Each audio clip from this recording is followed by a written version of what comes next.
بسم اللہ الرحمن الرحیم۔ السلام علیکم۔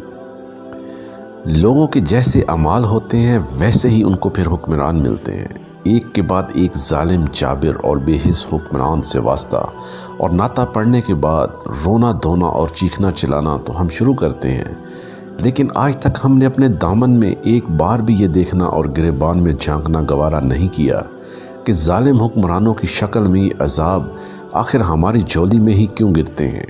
نواز شریف، پرویز مشرف، آصف زرداری، عمران خان اور شہباز شریف کے بارے میں تو ہم نے پورا آسمان سر پر اٹھایا، کیا یہ ٹھیک نہیں؟ لیکن کیا کسی کو یاد رہے کہ ہم نے کبھی ایک بار بھی اپنے گریبان میں جھانکتے ہوئے یہ کہا ہو کہ ہم بھی ٹھیک نہیں؟ ہماری بدقسمتی یہ ہے کہ یہاں ہر شخص سر سے پاؤں تک گناہوں میں رنگنے کے بعد بھی کہتا پھرتا ہے کہ میرے سوا سارا زمانہ خراب ہے۔ باہر کی دنیا والے تو ہمارے اس رونے دھونے اور چیخنے چلانے کو دیکھ کے یہ سمجھتے ہوں گے کہ کہیں یہاں کے حکمران ہی ظالم اور خراب ہیں، لیکن ان کو یہ پتہ نہیں کہ یہاں حکمرانوں سے زیادہ عوام خرابی کی اعلیٰ درجے پر فائز ہے۔ توشہ خانہ سے تو گاڑیاں، سونے اور چاندی کے زیورات و جواہرات حکمران اٹھا کر لے جاتے ہیں، لیکن کیا مسجد کے وضو خانے سے لوٹے اٹھانا، لاؤڈ سپیکر، بلب، جنریٹر، بیٹریاں بھی حکمران اٹھا کر لے جاتے ہیں؟ سچ تو یہ ہے کہ یہاں کے حکمران اور کیا عوام، جس کا جو بس اور جس کا جو دل چاہتا ہے وہ اتنا ہی پھر ہاتھ دکھاتا ہے۔ اسی وجہ سے تو یہاں نہ توشہ خانے محفوظ ہیں اور نہ ہی مساجد کے وضو خانے، جہاں مسجد کو تالے اور واٹر کولر کے ساتھ لگے گلاسوں کو زنجیروں سے باندھ دیا جاتا ہے، وہاں کے نہ حکمران نیک ہو سکتے ہیں اور نہ ہی عوام ایمانداری دیانتداری میں ایک۔ یا اگر عوام کی اکثریت چور ڈاکو اور بے ایمان نہیں تو اکثریت چوروں ڈاکوؤں اور بے ایمانوں کے سائے سے محفوظ بھی نہیں۔ شمار کے چند گنے چنے طبقوں یا لوگوں کے علاوہ ہماری اکثریت نے جھوٹ، فریب، دھوکہ، بے ایمانی، خیانت، منافقت کو اس وقت اپنا اوڑھنا بچھوڑنا بنایا ہوا ہے۔ اللہ کا کوئی خوف نہیں ہے اور نہ قبر کا، نہ حشر کا کوئی ڈر نہیں ہے۔ ہر شخص مال و دولت اور دنیا کے پیچھے آنکھیں بند کر کے ایسے بھاگ رہا ہے کہ اس بھاگ دوڑ کو دیکھ کر خوف آنے لگتا ہے۔ چند دن پہلے اپنے کسی عزیز کی وفات پر گاؤں جانا ہوا، جہاں پھر کئی دن گزارنے پڑے۔ لوگوں کی اس ایمانداری کے ذکر پر ایک دن باتوں باتوں میں ایک رشتہ دار نے قریب کسی گاؤں کے ایک صاحب کی ایمانداری کا ایک واقعہ سنایا، جسے سن کر ہم تو دنگ رہ گئے۔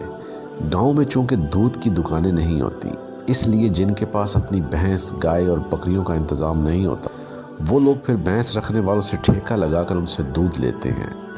وہ رشتہ دار خوابوں اور کتابوں میں بھینس رکھنے والے ایک صاحب کا ذکر خیر کرتے ہوئے کہہ رہے تھے کہ ایک صاحب سے درجن کے قریب لوگوں نے دودھ کے لیے ٹھیکہ لگا رکھا ہوا تھا اور ہر کو وہ 2-2، 3-3 کلو دودھ وقت پر دیتے تھے۔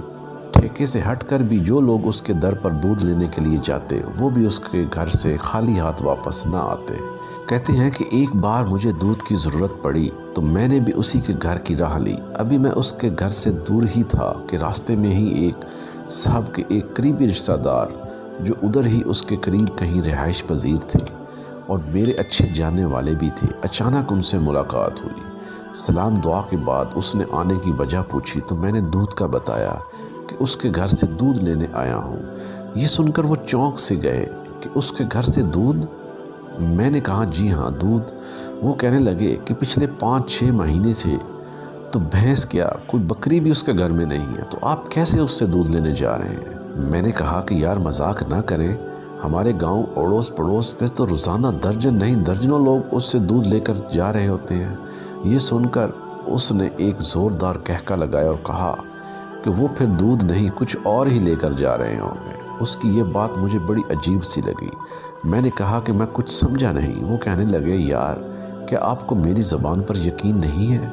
میں حلفاً کہتا ہوں کہ اس کے گھر میں بھینس اور گائے کوئی بکری بھی نہیں ہے۔ جب بھینس، گائے اور بکری نہیں ہے تو پھر اس کے پاس دودھ کہاں سے آ گیا؟ وہ رشتہ دار کہہ رہا تھا کہ بعد میں جب میں نے اپنے طور پر ادھر ادھر سے تحقیق کی تو پتہ چلا کہ وہ پاؤڈر کے بنے خالص دودھ کو بھینس کا دودھ کہہ کر لوگوں کو پلاتے رہے۔ معلوم نہیں کہ وہ کب سے یہ دھندا کر رہے تھے اور لوگ کب سے اس پاؤڈر بنے دودھ کو بھینس کا دودھ سمجھ کر پیتے جا رہے تھے۔ اس واقعے سے اندازہ تو لگا سکتے ہیں کہ خود کتنے ایماندار ہیں اور بحیثیت قوم ہمارے اخلاق کی، ایمانی اور سچائی کی کیا حالت ہے۔